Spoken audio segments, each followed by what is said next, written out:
What's the most reckless thing you've ever done for the wrong reasons? Mine happened during my first year of college, and I still can't believe I went through with it. 3 days before classes started, my boyfriend dumped me.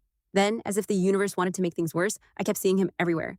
Outside my dorm, across the cafeteria, and constantly posting photos with the girl he swore I didn't need to worry about. I was heartbroken. One night, my roommate looked at me and said, "If you really want to get over him, make him jealous." Then she pointed to a quiet guy buried in engineering books. "That's Ethan. Nobody can distract him. Half the girls here have tried." She smiled and added, "I bet you can't get him to ask you out." Instead of walking away, I accepted the challenge. The next day, I sat beside him in the library. He barely noticed I was there. Every conversation was short, polite, and straight back to studying. For a week, I kept finding excuses to bump into him around campus. No matter what I did, he wasn't impressed.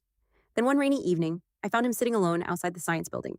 No books, no laptop, just staring into the rain. When I asked if he was okay, he quietly admitted his dad was having surgery the next morning. Everything changed after that. We stopped pretending. We started talking for real. Coffee after class turned into hours together.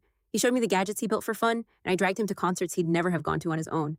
Before I realized it, I'd completely forgotten why I'd met him. Until my roommate joked, "So, when are you collecting your prize?" I turned around. Ethan had heard everything. I confessed the entire story, the breakup, the bet, and how I'd only talked to him to make someone else jealous. He stayed silent for a moment, then he smiled. "I figured that out weeks ago," he said. "You were trying way too hard at the beginning." I apologized, expecting him to walk away. Instead, he looked at me and said, "Somewhere along the way, you stopped pretending." Then he added, "So did I." I asked if we could start over. He held out his hand and said, "Hi, I'm Ethan." I laughed, shook his hand, and replied, "I'm Tessa." That was almost 4 years ago. We're still together. And every anniversary, he reminds me that our entire relationship started because of one of the dumbest decisions I ever made.